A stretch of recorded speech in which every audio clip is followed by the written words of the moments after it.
Hi! In this tutorial, you will learn how to remove text for image effects in Photoshop. Let's get started. Select the image layer. Then select the text area with help of the marquee tool. Go to the color range and adjust the color range depending on your image. Then press OK. Again, go to Modify and select the Expand.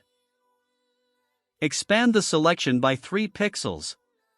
Then press OK. Now press the right click of the mouse and select the Fill option. Shows the content aware. Then press OK.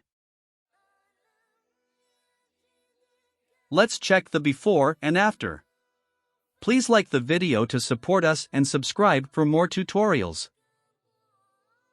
Thanks for watching.